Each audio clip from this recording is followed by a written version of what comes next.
My family laughed at my small business idea. They called it a cute little hobby. I kept working while they mocked me. Now they're asking me for jobs. The hum of the industrial-grade espresso machine is usually a comfort, a low-thrumming heartbeat to my empire.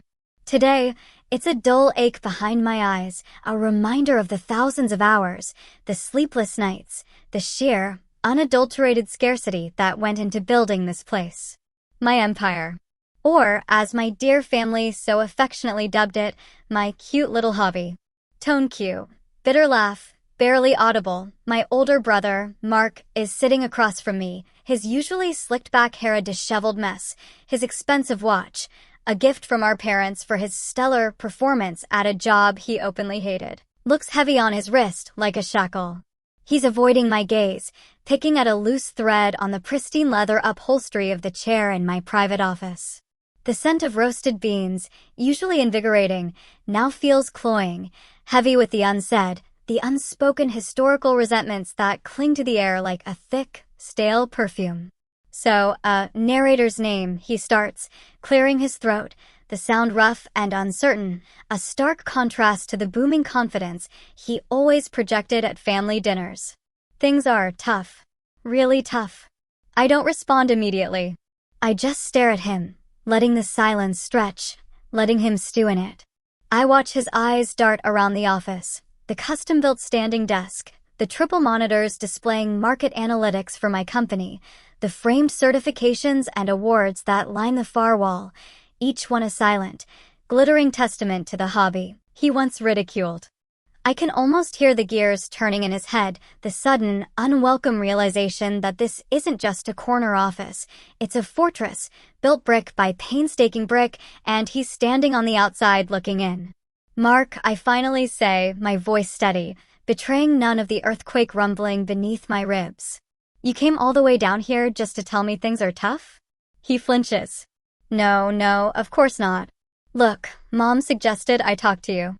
Said you were doing well. And with my company, well, they're letting people go. Restructuring. My department is basically gone.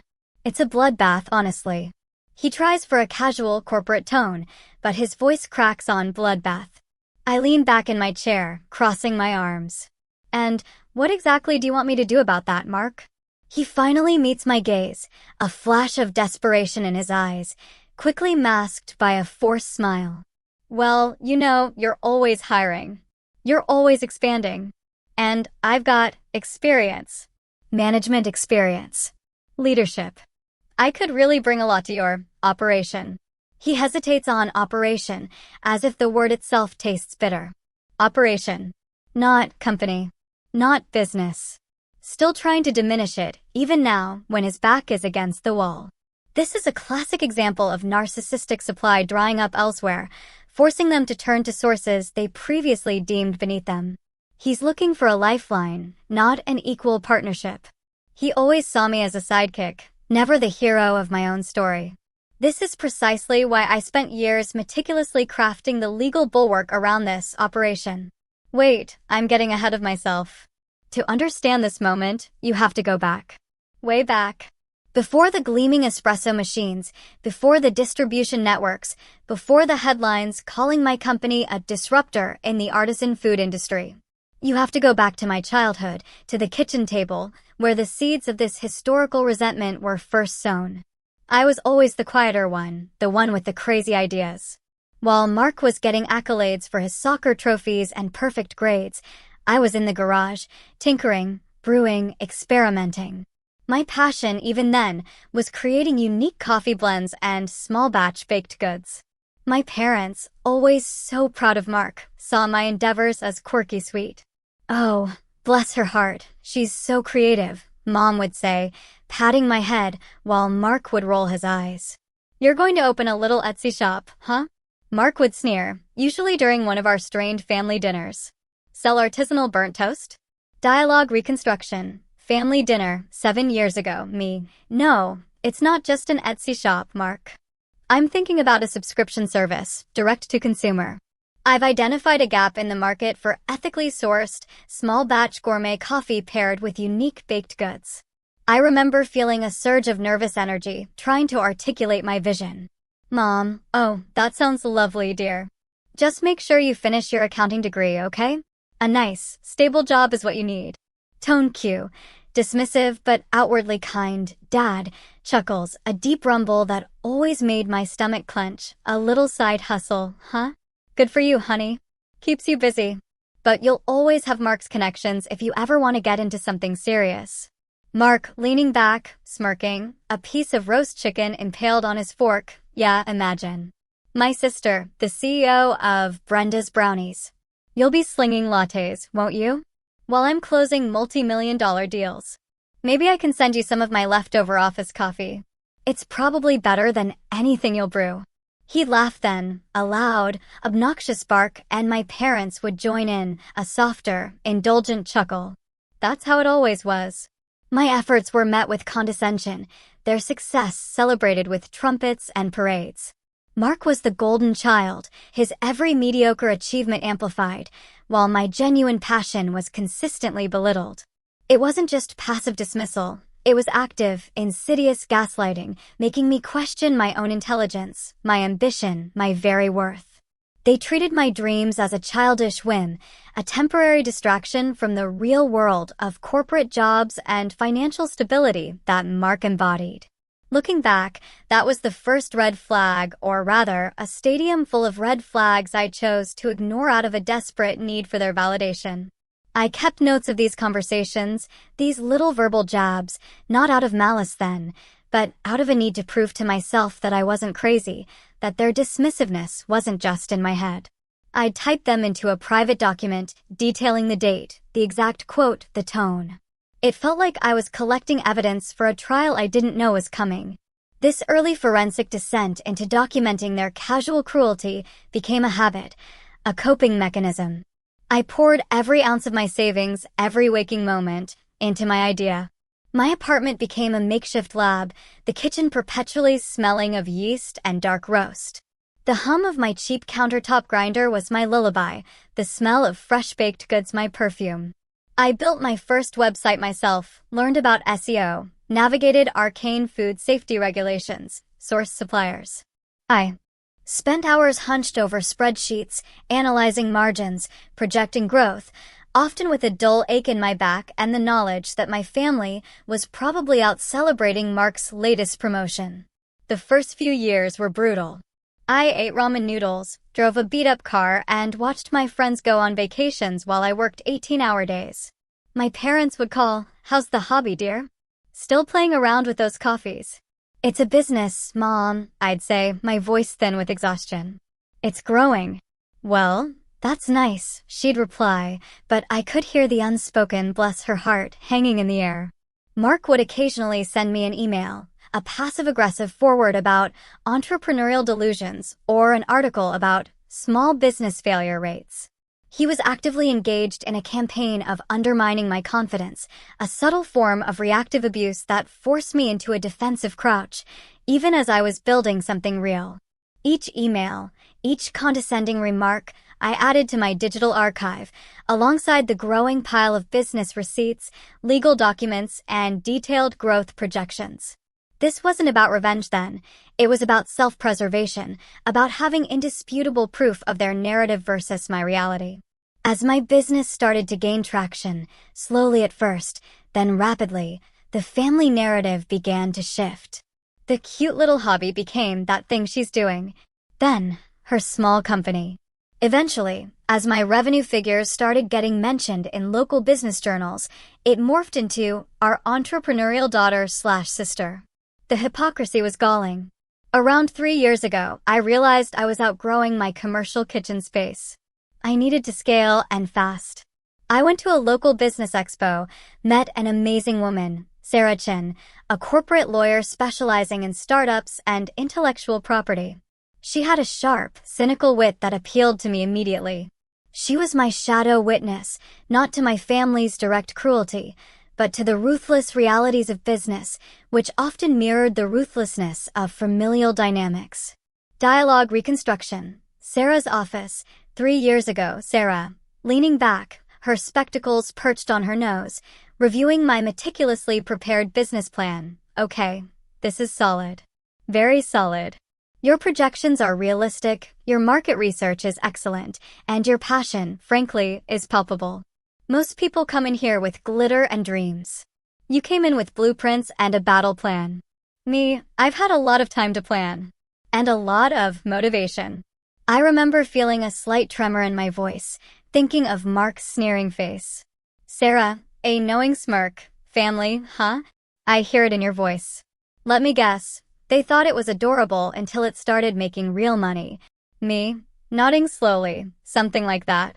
More like, they think it's adorable and still don't quite grasp the real money part, even when the numbers are staring them in the face.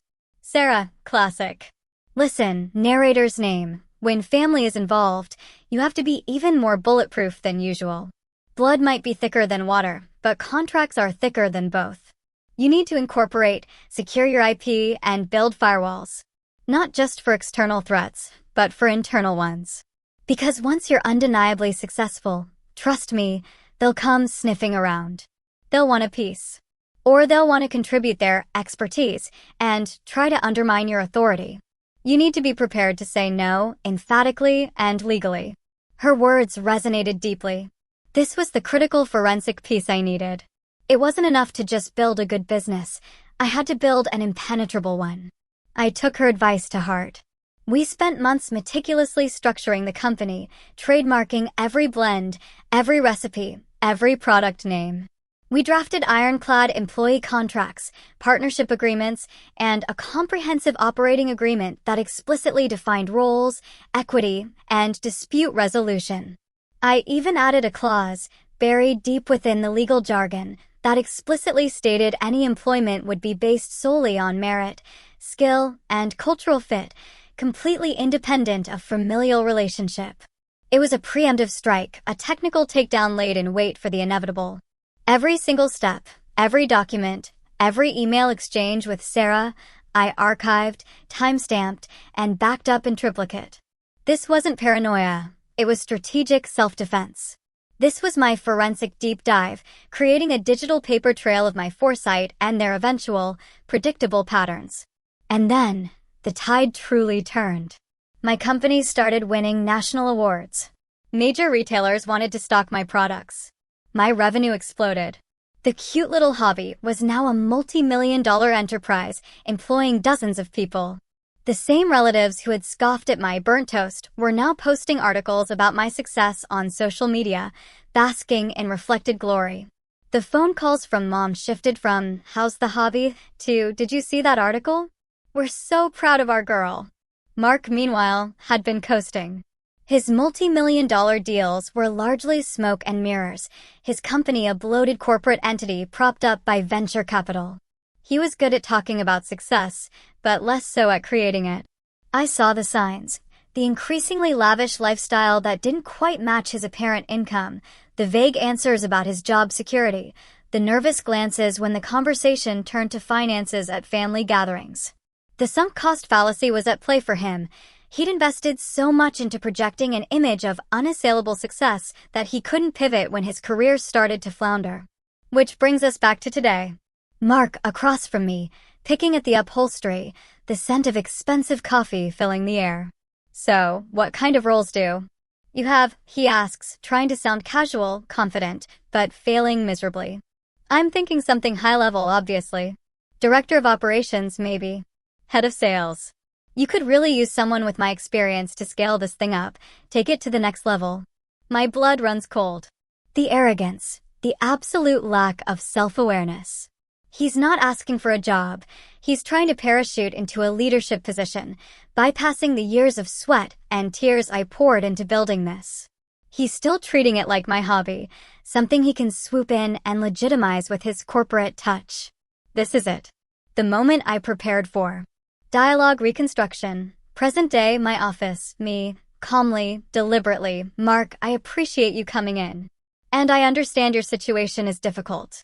Mark, difficult is an understatement. It's a complete mess. And frankly, I don't understand why you're being so cagey.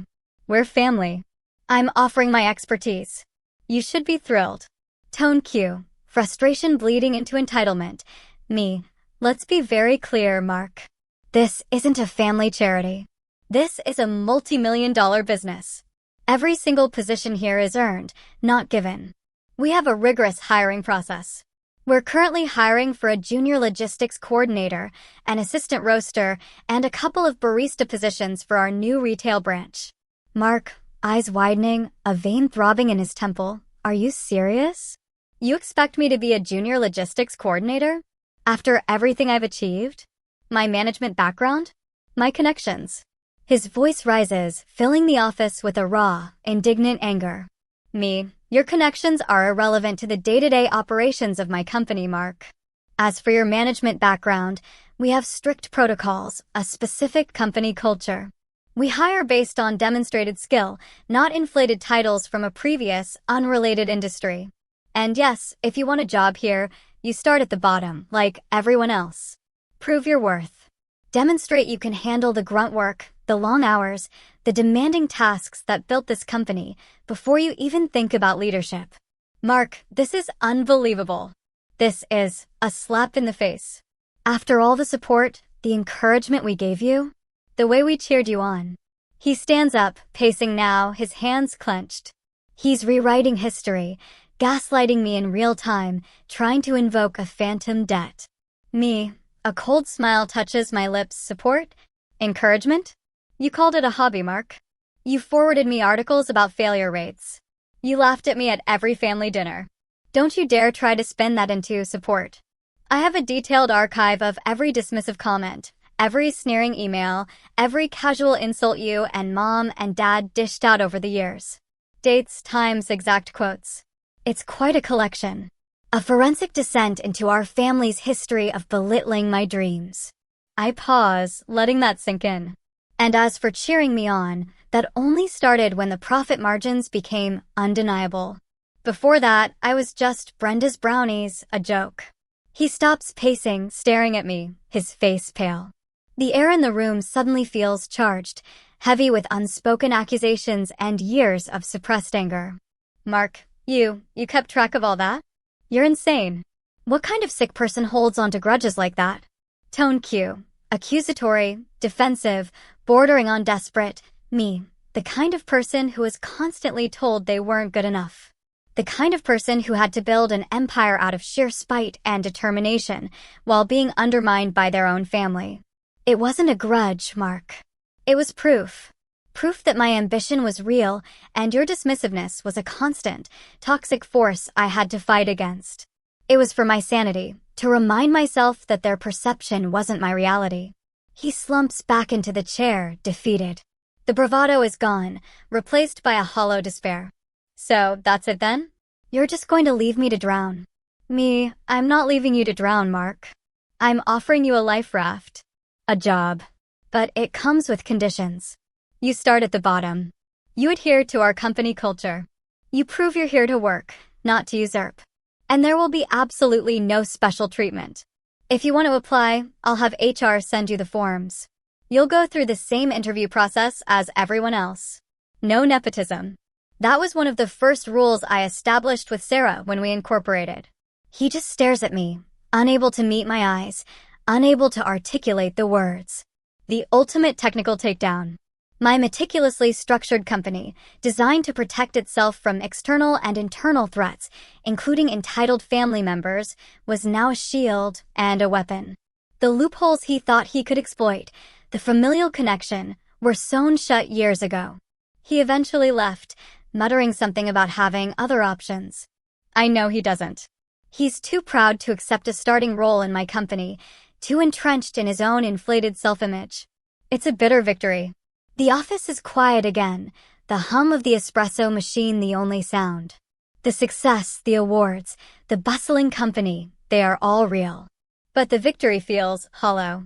I defended my kingdom, I proved them wrong, but at what cost? I've effectively severed any remaining familial bonds beyond superficial pleasantries. The price of this win is a deepening chasm between myself and the people who were supposed to be my closest allies. The years of reactive abuse have hardened me, perhaps too much. I built this empire, but I also built a wall around my heart. Is this what true financial independence means? A solitary reign on a throne built from the ashes of fractured relationships? Tone Q. Resigned, introspective, I know what you're thinking. Was it worth it? To hold on to that resentment, to meticulously document every slight, to plan for this very moment, to prioritize a business over family, even a family that was openly dismissive? Was the cost of winning too high, trading emotional connection for financial vindication? So, Reddit, I lay it all out. My story. The mockery, the grind, the meticulous planning, the final, cold confrontation. Was I justified in setting such stringent, impersonal terms for my brother? Or did I cross a line, letting years of historical resentment turn me into a replica of the very people I fought against? I built my empire, but did I lose a piece of myself in the process? Tell me, was my technical takedown fair, or was it just another form of cruelty?